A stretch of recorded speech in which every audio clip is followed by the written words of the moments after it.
Mặc dù là mình không có được vào trong hồ nữa đâu, xa xa là núi Bà Đen á. Nếu cuộc đời không rực rỡ thì sao các bạn? Cho nó sức rồi chứ.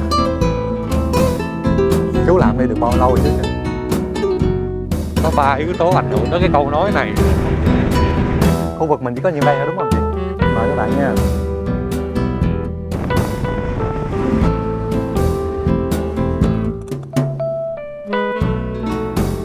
30 con không? Hello các bạn ơi, bây giờ là 6 giờ sáng rồi.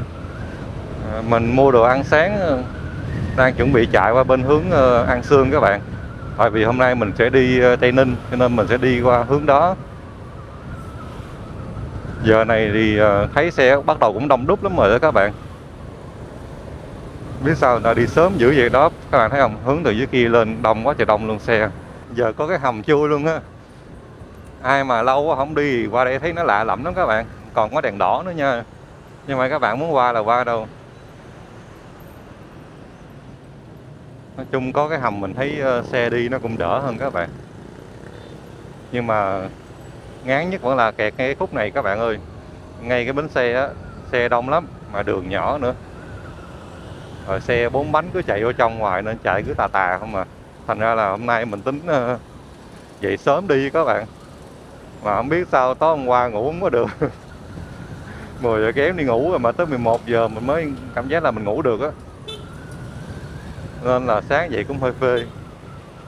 Cũng tà tà một tí nên là 6 giờ mới xuất phát nè. Ở đây là mới 6 giờ 5 rồi, nhưng mà nó vẫn đông các bạn. Cái khu khác đôi khi xe hai bánh đi có phía trong có một làn này được tới 2 làn luôn. Cũng đỡ, bạn thấy không? Xe nó chen. Hai con nòng vậy sao mà đi. Phút này của quốc lộ 22 á, trồng bông giấy đẹp lắm các bạn ơi. Nhìn nó có cây, có màu, có này nọ, nhìn nó thiên nhiên chút xíu các bạn. Mặc dù đang quốc lộ á, có bông giấy trắng, bông giấy đỏ hồng nữa nè. Nhiều khi đi lại thấy nó lạ lắm các bạn. Ở đây có cái vòng xoay cũng to to mà xây chưa có xong nữa nè. Như làm cao tốc hay sao á. Khúc này là nó bảo là vòng xoay Lê Quang Đạo xuyên Á gì đó. Giờ mình đi thẳng nữa một tí là sẽ ra cầu An Hạ qua Bệnh viện Xuyên Á, là mình chạy văng văng là cũng đỡ rồi các bạn. Ngày này mới 6 giờ 20 mà mặt trời cũng lên phía sau lưng mình á. Tới cầu vượt Củ Chi các bạn ơi. Lâu lắm rồi đó mới được đi cái cầu vượt Củ Chi này nè. Buổi sáng ở đây không khí cũng mình thấy nó đỡ hơn trong thành phố các bạn. Ít ra là không có bụi xe rồi khói nhiều, cũng đỡ lắm. Đây có nhà thờ Củ Chi, giáo xứ Củ Chi nè.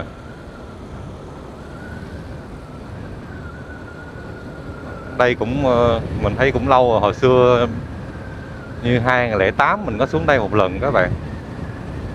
Cũng có đi địa đạo Củ Chi với các bạn học chung á. Lúc có học Anh văn thôi. Cũng vui lắm. Lay quay cũng mười mấy năm qua rồi lẹ thiệt. Giờ Củ Chi thì đâu có ai nói là kiểu vàng nhỏ nhỏ các bạn. Nó giống như một cái mình nghĩ sau này nó cũng cỡ như thành Bình Dương vậy đó. Tới Tây Ninh rồi các bạn ơi. Đi có 41 cây số là mình tới rồi đó các bạn. Mới có 6 giờ 50 rồi. Tính ra đi du lịch như vậy cũng nhanh các bạn à.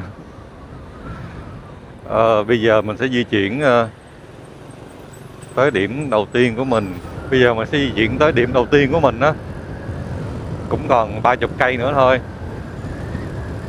Thật ra là đợt mình đi Tây Ninh năm rồi á, là mình đi đường trong các bạn. Mình đi đường trong nó vòng qua bên hướng Bình Dương, Hồ Dầu Tiếng á. Đường nó cũng đẹp mà vắng lắm các bạn. Ở đây đường rộng lắm các bạn, chạy sướng gì đâu vậy đó. Nó chỉ có 2 làn đường à. Làn xe máy, làn 4 bánh. Làn hỗn hợp ở đây thì mình thấy xe cũng ít chạy. Còn ở dưới á, thì 3 làn các bạn, nhưng mà xe 2 bánh vẫn chạy được làn giữa nha. Chạy nó sướng gì đâu vậy đó. Tuyến đường này cũng hay kiểm tra tốc độ lắm á, các bạn chạy cẩn thận. 50 là được, vô thành phố thành thị cỡ đó các bạn. Chạy tà tà thôi. Tính ra là để coi coi mình nhớ lần Đi Tây Ninh gần nhất đi thăm ông anh của mình đó là 2012 tới giờ 13 14 năm các bạn. 13 14 năm mình mới đi lại cái con đường quốc lộ 22 này nè các. Còn đợt rồi mình đâu có đi đường này đi lên đâu. Lẹ ghê á. Các bạn thấy không? Thấm thoát cái thời gian trôi qua rồi. Đây vô đi phần Gò Dầu nè. Xăng nó lên 30 1.000 một lít đó các bạn. Lúc đó thì bên Bộ Công Thương mới nói là dùng quỹ bình ổn.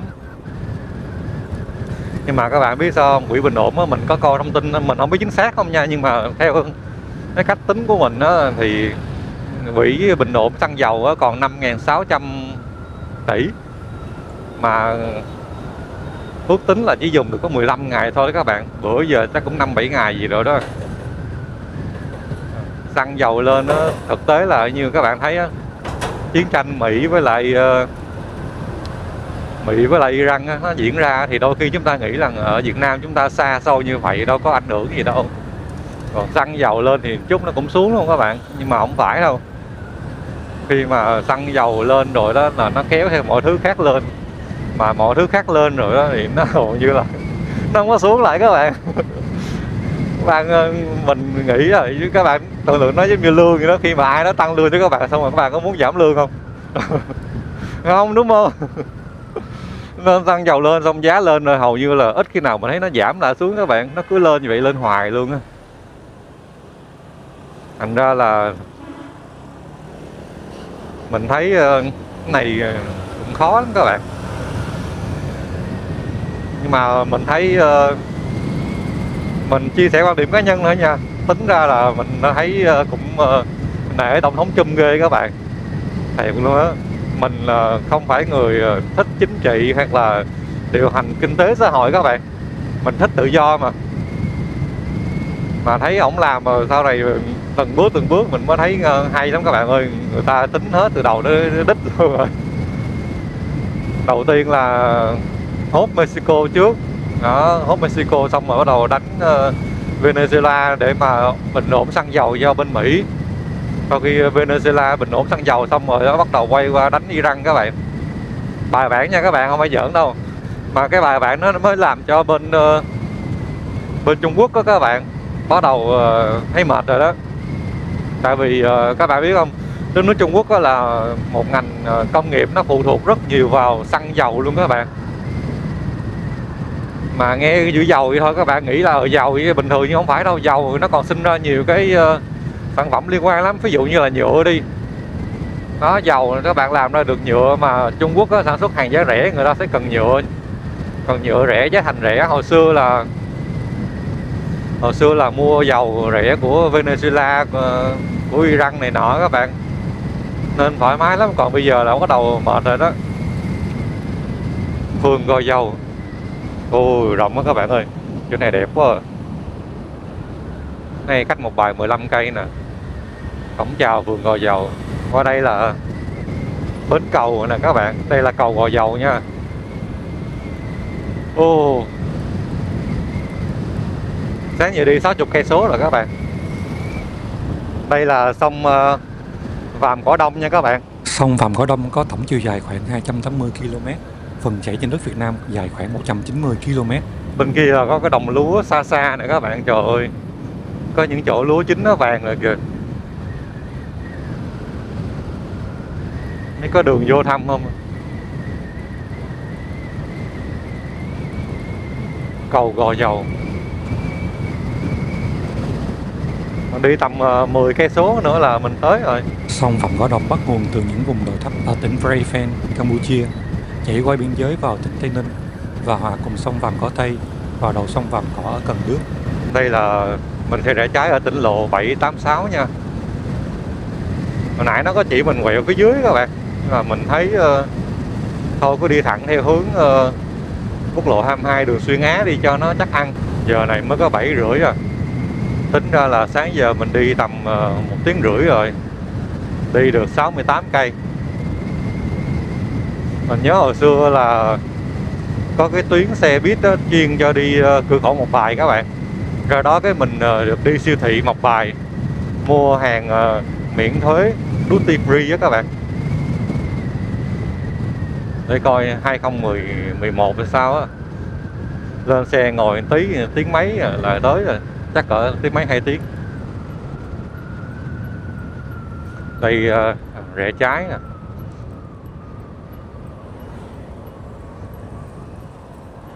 Đó đi thẳng ra một vài rồi. Đợt đó mình đi về xong cái quẹo đây tối thui rồi. Trời ơi chạy nó oải lắm các bạn, sợ nữa. Mình nhớ xe ở đây cũng đông lắm nha. Có những cái xe du lịch 50 chỗ nó chạy nhiều lắm mà không biết hướng này đi hướng nào á. Có bạn nào biết có để lại bình luận bên dưới giúp mình nha. Mình thấy xe 50 chỗ chạy thẳng nhiều lắm. Đợt đó tối mình đi thấy quá trời luôn. Đường đi vô tháp á các bạn, nó giống như đường tỉnh nhỏ vậy đó, nó vắng vẻ lắm. Mà phong cảnh mình thấy tràn đầy vẻ đẹp thiên nhiên rồi, cảm giác là mát mẻ trong lành các bạn ơi. Mình nghe nói cái nền văn hóa này nó cũng có từ lâu đời lắm rồi. Thông qua cái việc cái tòa tháp này nè được xây vào thế kỷ từ chỗ quẹo, nó được xây vào thế kỷ thứ 8 thứ 9 rồi các bạn ơi. Tới bây giờ mới hơn cả 1000 năm rồi, đâu có ít đâu. Đây, tháp Bình Thạnh.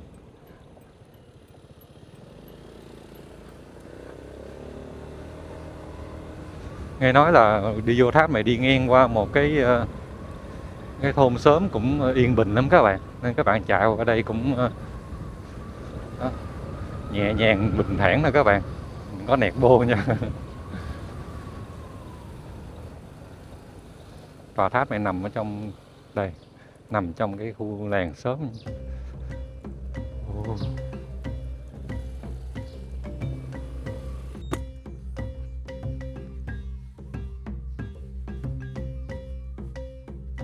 Tòa tháp đang ở phía trước mặt các bạn á.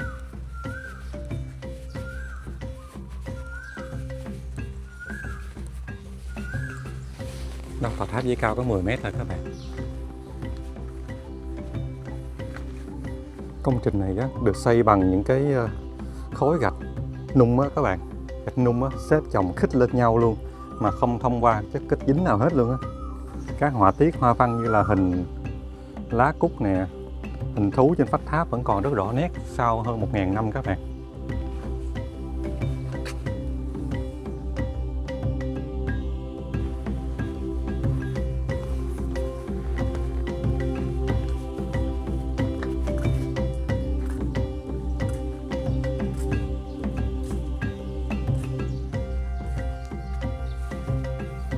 Đây là bàn thờ bên trong tháp đó các bạn. Bên đây là tàn tích còn sót lại của một tòa tháp đó các bạn. Hiện tại nó chỉ còn có cái phần chân thôi.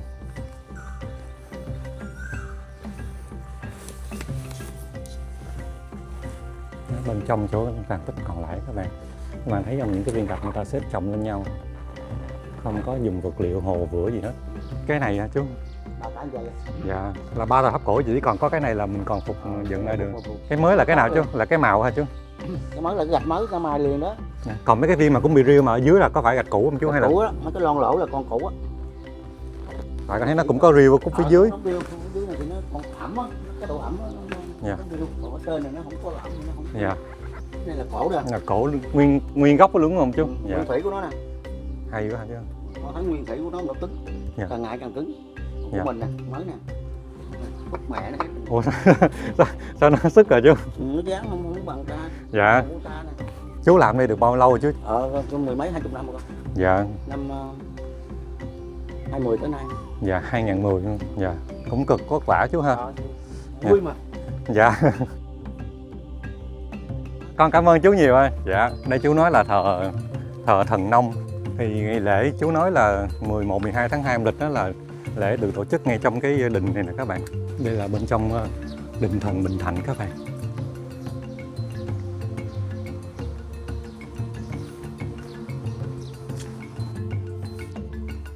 Còn đây là thần nông.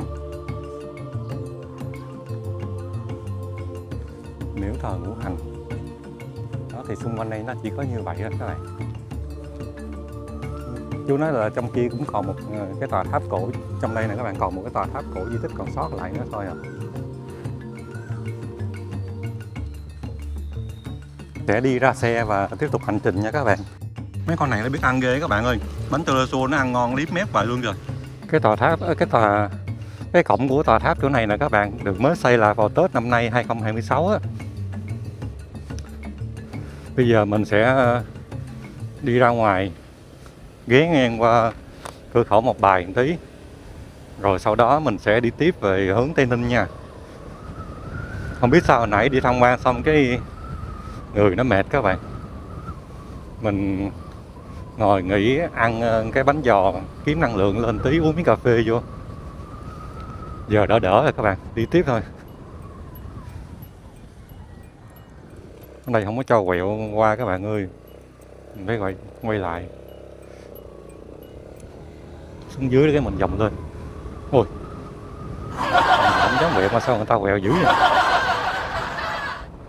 Gò Ngải nè các bạn, có một cánh đồng cũng đẹp lắm, các bạn cũng có thể chạy ngang qua check in đó, sống ảo.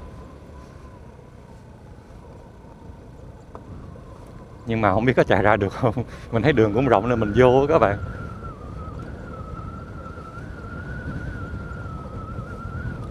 Ở đằng xa có cái hồ ngay chỗ này luôn nè các bạn, đẹp. Đường vô đẹp nhưng mà do đang ngược nắng á, có thể nó sẽ không có được lên hình được ăn ảnh lắm nha các bạn. Để mình quay ra là các bạn thấy nó đẹp liền à.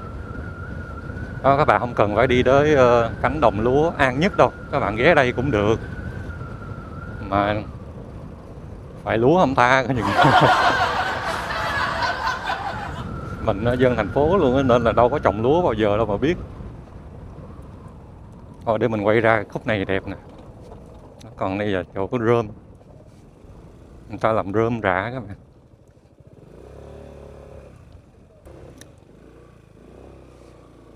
Đó các bạn thấy sao, từ đây mà đi lại ra trời đẹp hết sức, nhức nách luôn.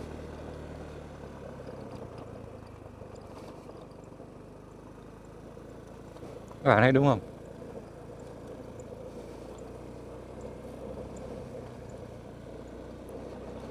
Ở đây mà ai mà có flycam bay cũng ngon lành các bạn.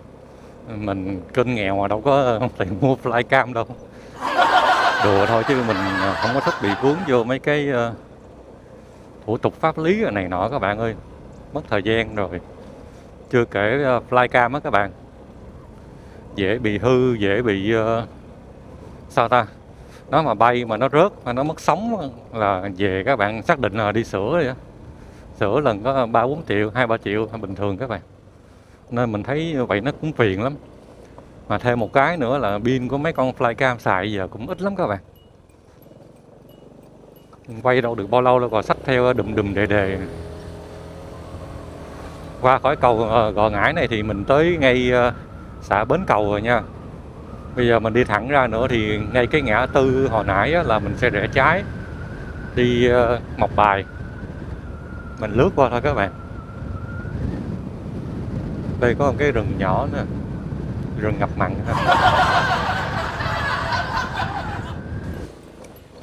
Camera mà lắp thành chùm luôn các bạn. Đây.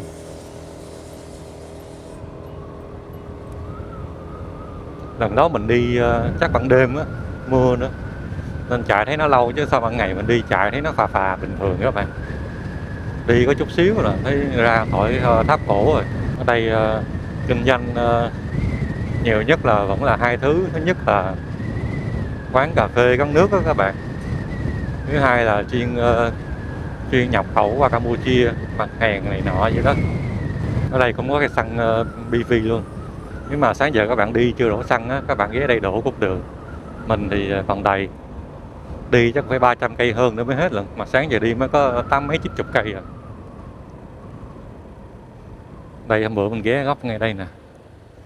Ngày buổi sáng người ta đông đúc hơn nhiều. Đây, cửa khẩu Mộc Bài. Thôi mình quay lại mình đi tiếp nha các bạn. từ Một Bài qua tới Tây Ninh á, là tầm 30 cây nữa, cũng gần các bạn. Cái cầu này nằm phía xa trước xa bến cầu các bạn. Xung quanh là đồng cỏ xanh mát luôn, cách quốc lộ 22 tầm 3 cây số nữa. Mình đang đi hướng quốc lộ 22 á.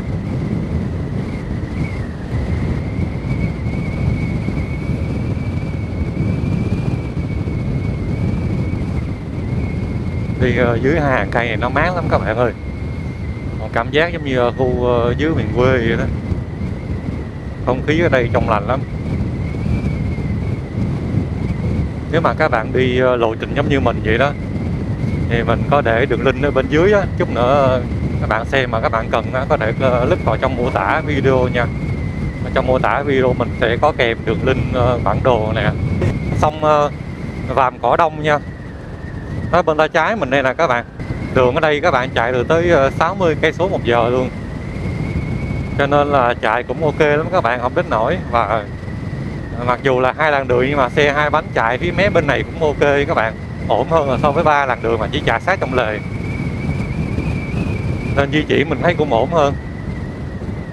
Nhưng mà gần đây có chợ, có khu dân cư sinh sống đó, các bạn chạy cũng vừa vừa thôi. Nhiều khi người ta lao ra ngoài người ta không quan sát á. Đi mãi tới khúc này thì mình mới có cái chỗ tầm nhìn thoáng á, thấy được cái sông luôn các bạn.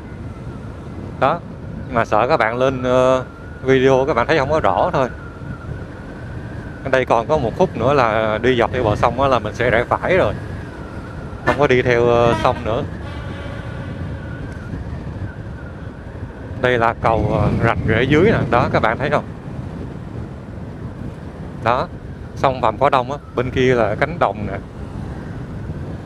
Người ta đang đắp thêm cát xi măng, xây thêm chắc mở rộng đường nữa. Mình sẽ rẽ bên đây các bạn. Ở đây là mình sẽ ghé ngang qua Tòa Thánh Tây Ninh nha. Mình đã tới ngay Tòa Thánh Tây Ninh nè các bạn. Đó các bạn thấy không? Mình sẽ đi hướng này, đi vào trong này. Lần trước mình có ghé qua nhưng mà không có ghé khu này kịp các bạn. Đây bây giờ người ta cho xe đi ngang qua luôn hả? Đã chưa? Này nhà gác cửa số 5 nha. Cái khuôn viên này rộng lắm các bạn. Đây là giảng đường nè. Tòa chánh điện này nè các bạn. Dài 135 m luôn. Và chiều ngang là 27 m. Và được xây hơn 20 năm các bạn. Và trong thời gian xây đó là hầu như là không có bản vẽ kiến trúc gì hết luôn á. Và đặc biệt là các bạn đi tới đây thì các bạn nhớ mặc quần áo tay dài, chân dài nha.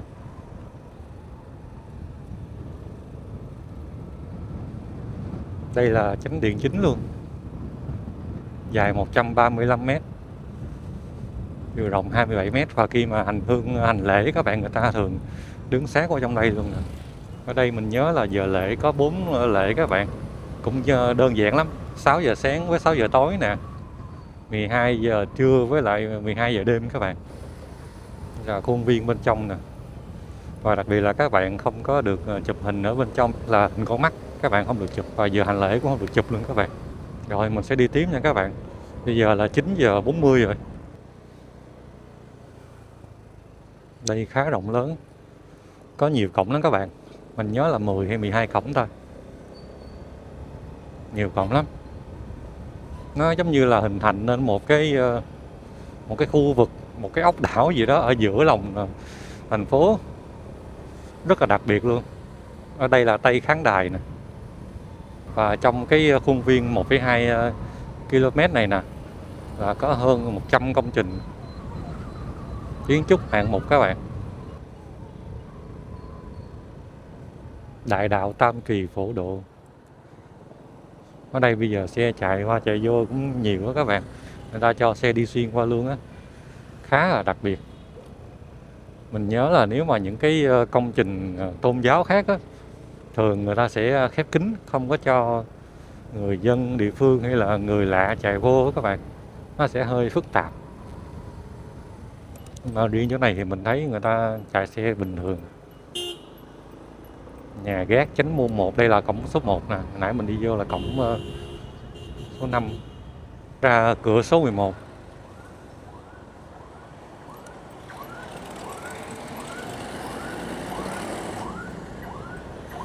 Bây giờ mình sẽ đi hướng qua bên chân núi Bà Đen nha. Dương Minh Châu là đi thẳng bên đây nè các bạn. Sáng giờ mình đi tầm 120 km rồi. Để coi thời gian chạy là bao nhiêu. Tầm 3 tiếng các bạn. Có ngừng nghỉ ăn uống này nọ tí. Dọc có đường TL781 đó các bạn. Thì ở đây có thể thấy được chân núi Bà Đen nè các bạn. Bạn thấy được núi Bà Đen không? Do núi Bà Đen là cao nhất trong cái cụm núi này nên các bạn sẽ thấy được núi Bà Đen. Còn núi Phụng với núi Heo đâu mất tiêu rồi ta. Bị che bớt rồi các bạn. Tí nữa qua cái bờ kênh Nam này nè mình sẽ thấy rõ hơn.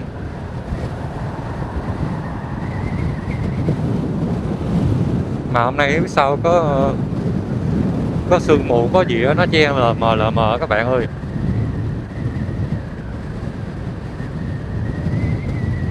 Nếu mà mình rẽ trái sẽ đi núi Bà Đen, còn đi thẳng ra ngã ba Hồ Dầu Tiếng và quẹo phải là về Hồ Chí Minh lại nè. Bây giờ mình sẽ rẽ trái qua bên hướng núi Bà Đen tí nha. Mua điện thoại hư, mua điện thoại bể, mua laptop, mua tivi. Đó các bạn thấy không, núi Bà Đen đó.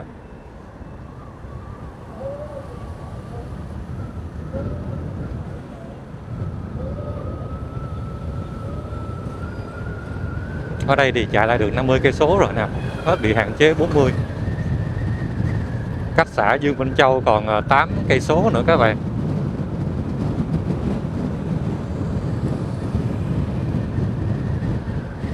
Chút nữa qua bên mé kia đi mình nghĩ là sẽ dễ thấy hơn á. Bây giờ mình sẽ đi ngang qua cái vườn nho Phan Xi. Tiếc là ở đỉnh núi Bà Đen á, người ta cho một công ty nó làm rồi nên là không có đi thẳng từ đường núi đi lên được, không đi hai bánh nha. Đó là thành cái công trình nội bộ của người ta rồi. Dạo gần đây á, mình cũng thấy nổi lên một cái câu nói là nếu cuộc đời không rực rỡ thì sao các bạn.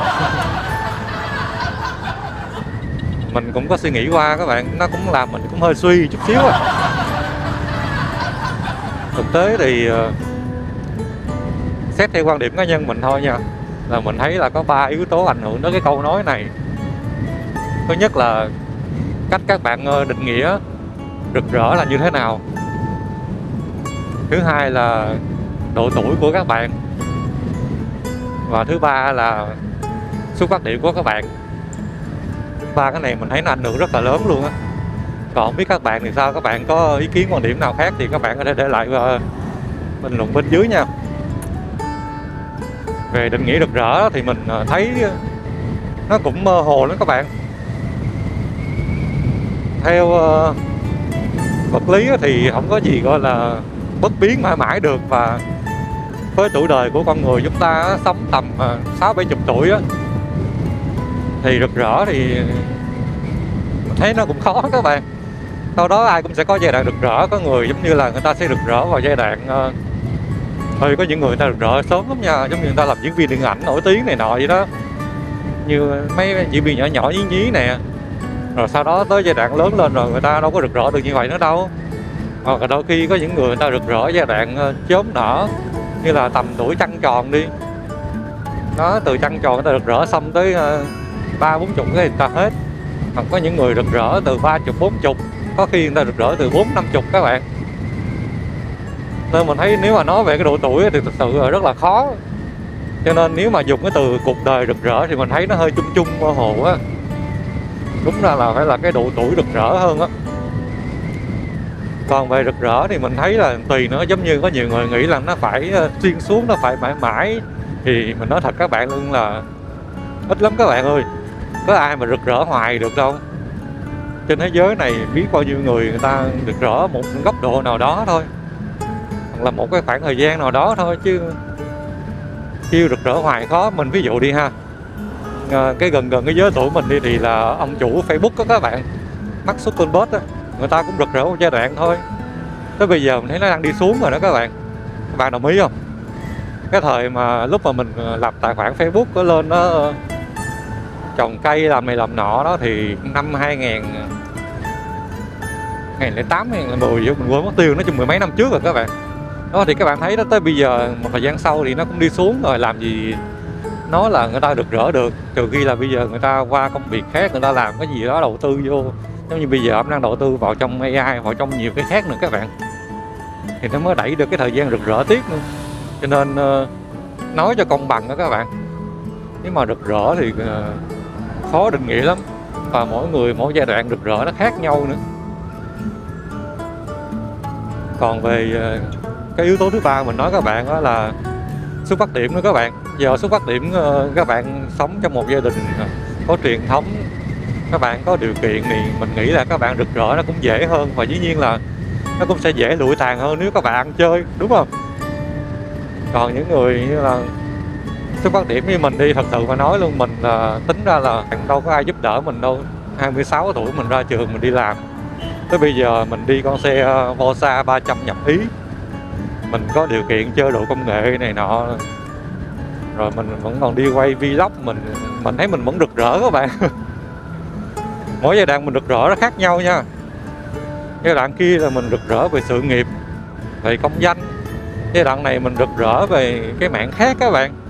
Đối với mình là như vậy là đủ rồi, chứ không phải là mình giống như những ngôi sao như là nổi tiếng trên kênh YouTube thì thật sự mình khó đó các bạn. Nó phải một thời gian dài tích lũy. Mình rực rỡ về sự nghiệp thì nó phải tích lũy mười mấy năm rồi, chứ làm gì mà có mình mới làm YouTube có 1 năm mà các bạn kia mình rực rỡ sáng chói như những cái người lâu năm như là Khoai Lang Thang, Kẻ Du Mục hay là anh Mai Triều Nguyên thì khó lắm. Đây, mình tới cái vườn nho Vansi rồi các bạn. Mình ghé qua tham quan trước cái vụ rực rỡ tí nữa mình nói tiếp nha các bạn. Nó cũng một chủ đề hay á, cho nên là nhiều bạn đọc câu đó xong các bạn suy, các bạn nghĩ nhiều lắm, cũng tội. Ở đây không?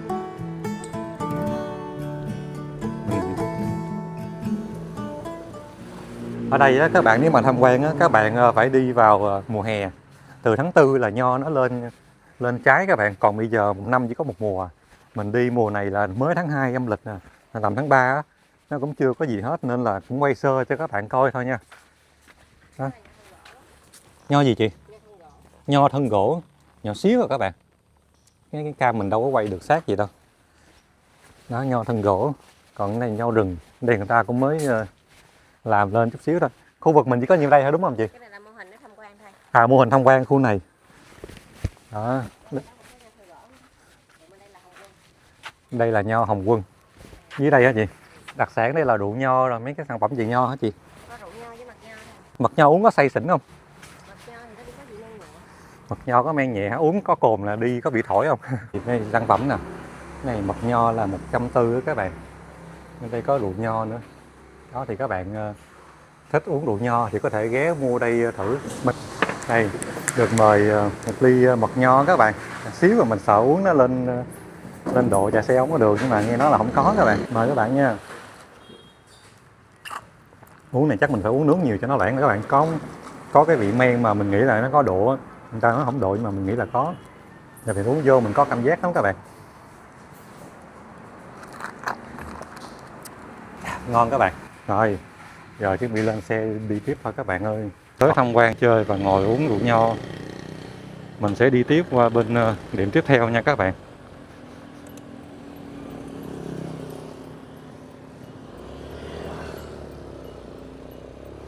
Yeah. Cách nha khoảng tầm 7,5 km nữa.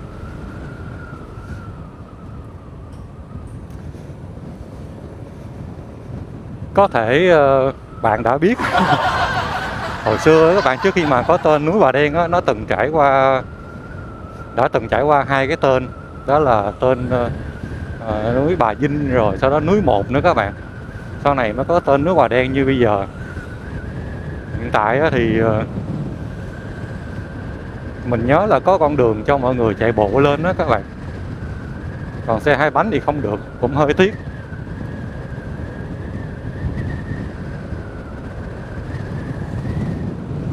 xã Dương Minh Châu, xã Phan. Tên xã Phan được đặt để vinh danh liệt sĩ Phan Văn Thiết, còn gọi là Phan Thiết. Thì quay về cái chuyện mà cuộc đời rực rỡ đó các bạn. Đôi khi mình thấy là rực rỡ nó cũng tốt, mà không rực rỡ nó cũng được các bạn. Biết sao không? Bởi vì để mà đạt được rực rỡ đó, các bạn cũng phải đánh đổi rất nhiều thứ các bạn. Chứ không phải là tự nhiên chúng ta có một cái con đường bằng phẳng, chúng ta bước lên trên đỉnh núi rồi chúng ta trở thành một cái người rực rỡ và ai cũng cảm thấy điều đó, thì hầu như khó lắm các bạn ơi. Làm gì có chuyện mà tự nhiên rực rỡ được. Nhưng mà tự nhiên rực rỡ thì mình thấy chỉ có một cái duy nhất thôi, đó chính là mặt trời các bạn. Cho nên nếu mà các bạn có điều kiện, các bạn có thời gian, các bạn có sức khỏe và các bạn có thể là có khả năng mà phát triển được rực rỡ thì các bạn cứ làm. Con đường đó nó đôi khi nó đã có sẵn cho các bạn rồi, chỉ là các bạn có bỏ công bỏ sức và các bạn có đi con đường đó hay không. Còn bản thân chúng ta đôi khi nó cũng sẽ có những cái con đường đã đưa ra phía trước mặt rồi, mình cố gắng mình tránh né đi chăng nữa thì đôi khi nó cũng sẽ dẫn bạn về con đường đó. Thật sự đó các bạn. Nên nếu mà ai đã từng trải qua hay là ai đã từng đi nhiều con đường giống như mình nói vậy đó, thì các bạn sẽ hiểu được cái ý của mình nó như thế nào. Nó trừu tượng lắm các bạn ơi. Đôi khi các bạn cảm giác là mình đi xuống á, thì đôi khi nó là cái khoảng lặng của cuộc sống chúng ta á, cho chúng ta có thời gian ngẫm nghĩ suy tư làm nhiều thứ nha. Chứ mình không nói các bạn nghỉ việc, các bạn không làm gì hết là các bạn đi xuống thì nó xuống thiệt.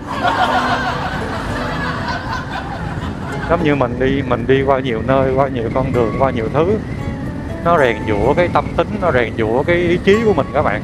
Và bản thân mình cũng phải học hỏi thêm nhiều cái mới và biết thêm nhiều cái khác lạ nữa. Bây giờ nếu mà nói mình đi mở lớp dạy về làm YouTube, làm motovlog á, mình làm được nha các bạn. Tại vì mình đã có kiến thức sư phạm sẵn rồi, mình có thể đứng lớp đã từng đào tạo cho 200 người hơn rồi. Còn làm motovlog là có, mình cũng đi sâu, đi tới từng ngóc ngách của nó rồi các bạn, chứ không phải là không có đâu. Mà đôi khi mình không có làm việc đó được các bạn. Các bạn biết sao không? Ví dụ đi, bây giờ một cái người thành công á, người ta nói là phải nên như thế này, người ta nói những câu trong ngôn kia hay lắm mà mọi người đều nói theo, các bạn, người ta đều thấy đúng các bạn. Còn cái kênh mình có 1000 subscribe rồi, bật kiếm tiền cũng mới có 1 tháng mà các bạn kêu mình đi dạy đi nói ai mà tin. Thành ra là mình nói rồi, làm gì làm các bạn phải thành công á, thì các bạn đi đào tạo, đi dạy học thì nó tốt. Còn nếu mà không thành công á, thì các bạn phải đi học bằng cấp. Bằng cấp các bạn nhiều vô thì các bạn dạy, các bạn nói người ta mới tin. Ở đây xe 2 bánh được đi thẳng, hình như đi đây là ra Khe Đôn nè các bạn. Lần trước mình có đi rồi. Khúc đó đẹp lắm các bạn. Hay là mình chạy qua miếng không ta? Quay qua miếng đi các bạn. Chứ đi qua rồi mà không quay cũng uổng, mình đi ngang qua chút xíu thôi rồi mình vòng về lại. Thì cái nơi hồi nãy mình đi qua rồi, mình sẽ vòng qua đây đó các bạn coi nè. Đi khúc này thì chưa đâu nha, xuống chút xíu các bạn sẽ thấy nó chill lắm. Mà phải nhìn từ trên cao xuống đó, đẹp lắm các bạn. Đợt đó mình quay bằng Action Cam 4, cho nên là mình nghĩ nó không có lột tả được cái vẻ đẹp tự nhiên của nó và màu sắc nó lên đúng đâu. Còn đợt này mình quay bằng Action Cam 6 nha các bạn. Có một cái sự thay đổi về 2 đời rồi đó, và cảm biến cái này tốt hơn rất là nhiều. Hôm nay á, mình đi hôm nay mình đi trong ngày các bạn, cho nên là mình cũng đem ít đồ đạc lắm, không mang cái gì luôn á. Đó các bạn thấy chưa, mình nói đúng không?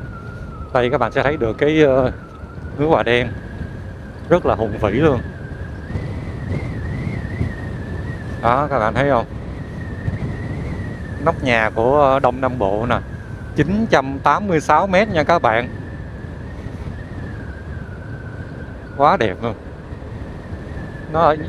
Mình không biết lên màn ảnh sao nha các bạn, nhưng mà nếu mà mình đang chạy xe ngay thời điểm này nè, nó giống như nó gần ngay trước mắt vậy đó, các bạn cảm giác là có thể đi tới được nó vậy đó, nhưng thực tế vẫn còn xa lắm. Không biết các bạn đi tới Tây Ninh các bạn tham quan qua những điểm nào đâu, hãy để lại bình luận và ý kiến của các bạn bên dưới nha. Mình thì không ngại học hỏi hay là tìm hiểu thêm kiến thức mới, hay là tìm tòi những cái nơi mới đâu.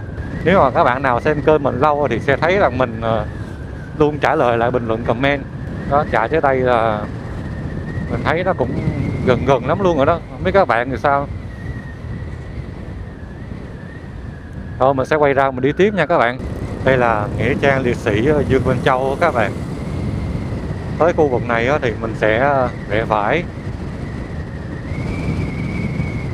Ở đây mình nhớ không lầm thì nó đi dọc dọc theo hồ Dầu Tiếng các bạn ơi. Mà hồ Dầu Tiếng thì mình nhớ là nó đóng cửa, không có cho vô tham quan rồi, cũng tiếc. Cho nên mình sẽ ghé qua điểm tham quan khác, không có đi vô sâu trong hồ được. Khu này cũng đẹp lắm các bạn, chạy dọc dọc theo đây. Trên đây người ta cho xe chạy được. Lần trước mình chưa có lên đây, bây giờ mình sẽ đi lên. Đây là các bạn thấy không, dưới nó có một cái bến đò này các bạn. Đây là hồ Dầu Tiếng nhưng mà mình không có xuống sâu qua bên kia đâu, mình xuống đây mình vòng lại thôi.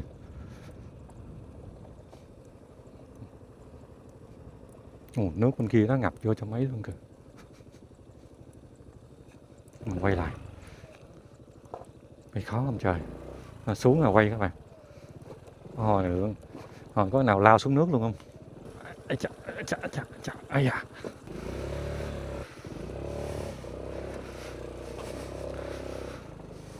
Các bạn thấy không? Đó, mờ xa xa luôn, nguyên đỉnh núi luôn kìa.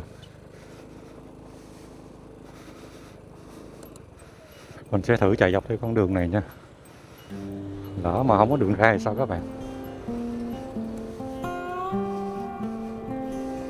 Đẹp lắm các bạn, hồ Dầu Tiếng này nè. Mặc dù là mình không có được vào trong hồ để tham quan đó các bạn, nhưng mà đi dọc chỗ này cũng đẹp lắm. Giờ này 32 độ, trời đang nắng chói chang luôn.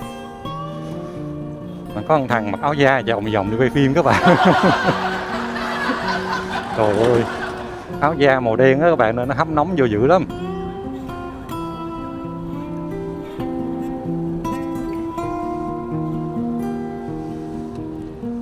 Ê, có cò kìa, lâu lắm mà mình thấy được con cò các bạn.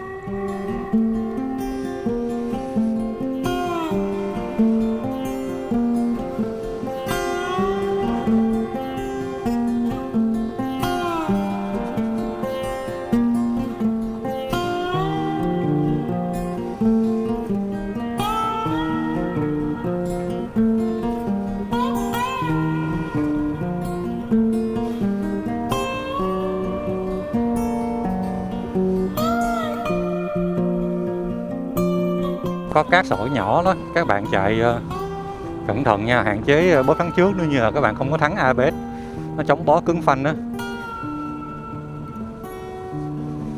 Đây nhìn thấy nước sông biên biếc luôn các bạn, có màu xanh ngọc nhẹ. Có thể là do khoáng chất của cái khu vực này á, nó ra cái lòng hồ giống như vậy á.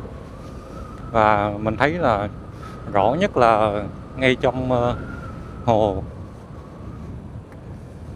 cái hồ gì mình quên rồi ta, cái hồ mình đi rồi đó các bạn, hồ Mai Thiên Lãnh đó, thì nó có cái màu xanh ngọc bích trong lắm các bạn.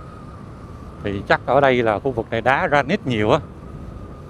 Còn dọc ở bên dưới này là hồi xưa mình đi con đường đó, mà xưa cái gì mới có tháng 6 tháng 7 năm ngoái à. Giờ thì mình thấy người ta chạy dưới ở trên đây nè, mình đâu có biết. Còn bây giờ thì mình được trực tiếp chạy trên này luôn.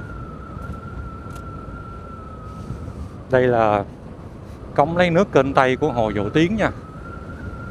Mình chỉ mong là tới đó có con đường cho mình xuống, mà mình thấy dân người ta chạy mà thế nào là cũng có các bạn, chứ không phải là không có thì phải vòng lại nữa. Đó, có cái cống lấy nước kênh Tây đó các bạn.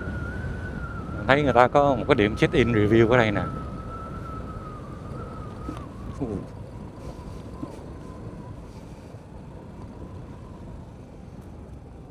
Chắc hồi đỡ bao tay quá, đi kiểu này về cái tay mình đen thui. Đây người ta cắm dù, người ta ngồi câu cá chơi ha. Có cái dù nè các bạn. Đó, cần câu á. Để biết có cái gì. Nếu mà hồ này hồ nhân tạo thì hồ nhân tạo thì nuôi cá gì ta? Có bạn nào đi câu ở đây chưa?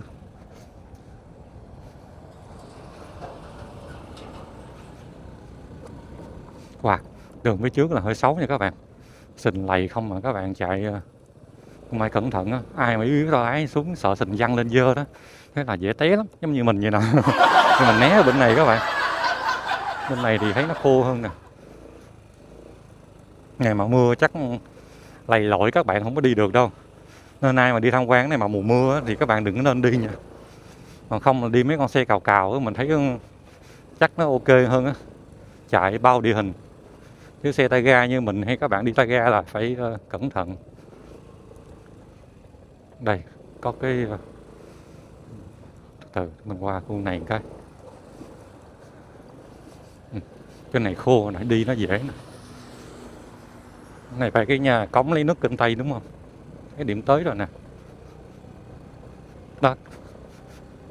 Nó có ghi là cộng số 2. Cái này nó đâu có mở cửa tham quan đâu.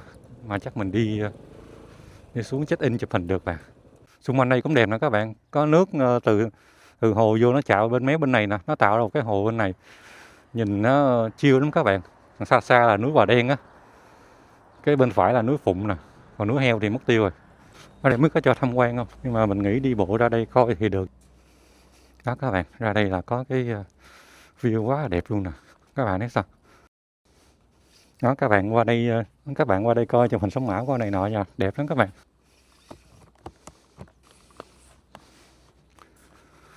Đó người ta câu cá đó các bạn.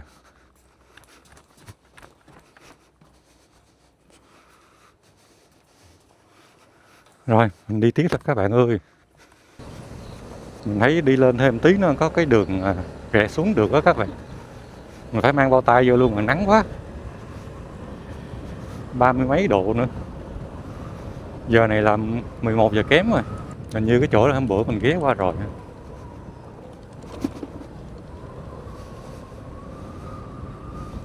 Ở đó đi cho thấy tốc độ có 30 rồi. Cũng y chang trên này các bạn. Nãy mình nói tới đâu rồi ta? Cái vụ mà cuộc đời rực rỡ đó. Mà quan trọng là bạn có thích cái cuộc sống đó hay không nữa. Nếu khi mà bạn rực rỡ rồi đó, nhưng mà bạn chợt nhận ra rằng đôi khi bạn không phù hợp thì sao? Cho nên nó còn tùy thuộc vào cái định nghĩa của bạn nữa. Nếu mà định nghĩa của bạn rực rỡ mà về hướng ngoại á, về hướng ngoại á, thì các bạn làm những cái gì đó mà mọi người xung quanh đều thấy được á, thì các bạn sẽ thấy là mình đang rực rỡ dựa trên cái sự quan sát, cái góc nhìn của người ta nha. Đây đẹp nè các bạn. Cái hồ đây sao mình thấy nó có màu xanh. Còn nếu mà bạn thuộc dạng hướng nội á, thì những gì bạn làm mà bạn thấy nó mang lại cho bạn cái hạnh phúc, cái sự yên bình á, thì đối với bạn nó đã rực rỡ rồi. Chứ không nhất thiết là phải người bên ngoài thấy hay là phải ai đánh giá giùm cho bạn. Nhưng mà nói tới đây rồi sẽ có những bạn nói ủa nhưng mà đôi khi tôi cũng muốn có nửa này nửa nọ thì sao? Thì cũng có mà. Đó là cái dạng người thứ ba là người ta nửa hướng ngoại nửa hướng nội đó các bạn. Thì đôi khi là cũng có chút đỉnh gì đó để người ngoài đánh giá là nó có rực rỡ đó. Và đôi khi trong bản thân mình cũng thấy mình làm công việc này mình thấy thích, mình thấy ok, mình thấy lâu dài được, mình thấy nó thoải mái. Đó là cái sự hòa hợp mà mình nghĩ là cũng không dễ mà tìm kiếm được đâu các bạn ơi. Mình hy vọng là những bạn đang coi video ở đây á, các bạn tìm được cái sự định nghĩa riêng của mình về sự rực rỡ nha. Và sau khi sự rực rỡ có rồi thì các bạn sẽ tự động thấy là cái độ tuổi nào mình sẽ có những cái rực rỡ đó. Khi mà các bạn ở độ tuổi còn trẻ đó, các bạn tầm dưới 30 đi, thì cái sự rực rỡ của các bạn nó sẽ nhiệt huyết, nó sẽ bừng cháy, nó sẽ rạng rỡ hơn nhiều. Mà nói thật, cái đó là do các bạn còn tuổi trẻ, còn sức khỏe và còn rất nhiều thứ để các bạn làm, và nếu các bạn có điều kiện. Còn khi mà các bạn mà ở độ tuổi từ 30 mấy cho tới 40 trở lên đó, thì cái sự rực rỡ của các bạn nó sẽ mang cái hơi hướng là yên bình nhiều hơn, và nó gọi là nó không có sôi động bằng cái tuổi trẻ nha. Đó là theo cái đánh giá cảm nhận của mình thôi. Còn ý kiến của các bạn thì sao thì các bạn nhớ để lại bình luận ở bên dưới nha. Còn mình thì mình đã thấy tới cái chỗ ngã rẽ được xuống rồi đó các bạn, mừng quá. Ở đây là nơi công trình người ta đang lấy cát nè, mình không có đi vô được, mình sẽ rẽ phải xuống luôn. Có đường ra rồi, may quá, mình vẫn thích chạy đường nhựa hơn. Trời ơi, trâu kìa các bạn ơi, nguyên một đàn luôn. Mấy 20-30 con chắc xuống hồ tắm mà đã quá. Ôi, như đàn trâu này lần trước mình thấy nè. Cái này là 30 con không? 30 con hả anh? Trời, đã, ngày nào cũng dắt ở đây trong ăn rồi tắm hơn. Trời ơi, xuống cũng kỹ, có cẩn thận quá ha. Trời ơi, coi kìa, bước từng chút một kìa, quá dữ luôn. Cảm ơn anh nha. Anh phải đi gọi nó về, đàn trâu cỡ 30 con. Đi xuống đây thôi các bạn ơi, tới ngã rẽ rồi.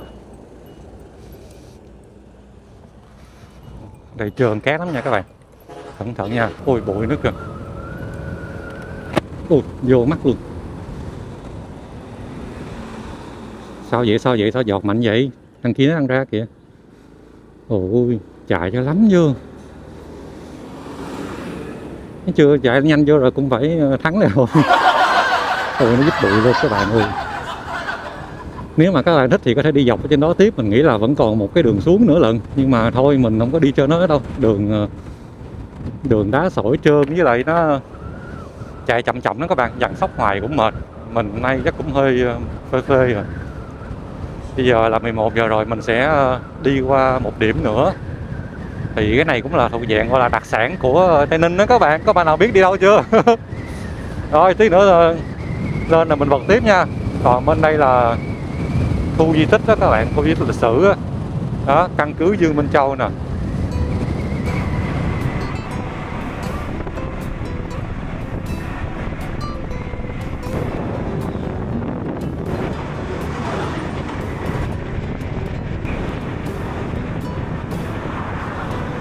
Ở đây là Bầu Đồn nè, Gò Dầu, Tây Ninh nha.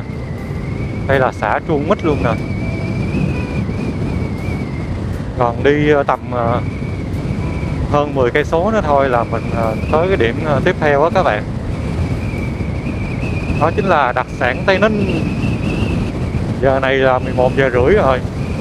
Các em học sinh đang tan tầm đó các bạn, nên chạy xe đạp rất là nhiều luôn, phải cẩn thận.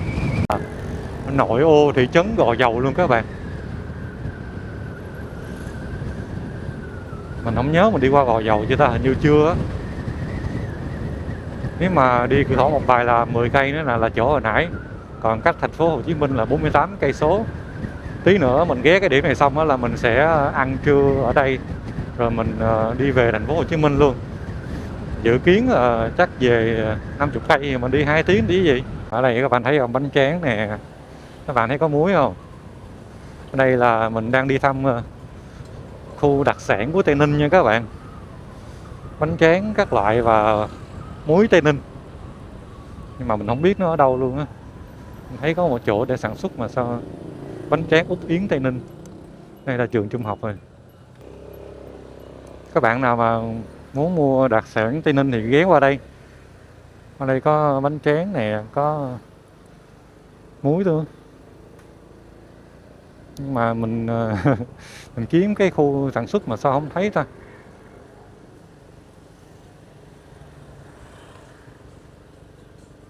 Khu vực này lòng vòng nó chỉ có vậy thôi đó các bạn. Đang ở xã An Tịnh, Trảng Bàng, Tây Ninh nè các bạn.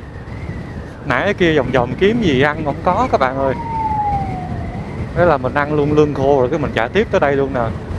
Bây giờ là 12 giờ hơn tí rồi. Sáng giờ mình đi là được gần 210 km. Nhanh không các bạn? Đi được 6 tiếng rồi đó. 6 giờ sáng tới 12 giờ trưa. Còn đâu đó tầm 40 km nữa là mình về tới thành phố Hồ Chí Minh. Chắc về đó mình kiếm gì ăn luôn các bạn. Giờ thèm món nước rồi. Giờ 35 độ rồi các bạn. Nhưng mà thôi mình thấy thà nắng nóng như vậy còn hơn là mưa các bạn. Mưa chạy cũng mệt lắm luôn á. Mà không thấy đường, nhất là mấy người đem mắt kiếng cho mình á, chạy trời mưa khổ lắm. Biết tới mùa mưa rồi mình đi quay phim sao đây các bạn ơi. Các bạn thích mình đi quay ở đâu được trong 1 ngày 2 ngày không? Các bạn để lại bình luận comment bên dưới đi. Nếu mà đi được thì mình sẽ đi quay thử cho các bạn xem. Tại vì bây giờ tính ra là mình đi cũng khá rồi đó các bạn. Trên cái Google Maps của mình á, cái dấu chân của mình giờ các bạn coi nó đầy luôn rồi. Thành ra là thật sự là đi trong ngày bây giờ mình cũng không biết là nên đi đâu quay nữa. Bây giờ chỉ có đi hầu như tính ra là đi 1 ngày á, mà mình đi được 600-700 cây á, thì chắc có chỗ để quay á. Với lại các bạn nên cho mình thêm ý kiến là như là đi đó có gì hay, các bạn cho mình vài ba địa điểm á. Tại vì đi 600 km mà quay về chắc cũng không quay được nhiều điểm đâu. Chủ yếu là quay hành trình cảnh đẹp và xung quanh khu vực đó thôi. Cảm ơn các bạn đã ủng hộ và xem video của Mẫn Lơ nha. Hẹn gặp lại các bạn trong những video khác nha. Tạm biệt các bạn.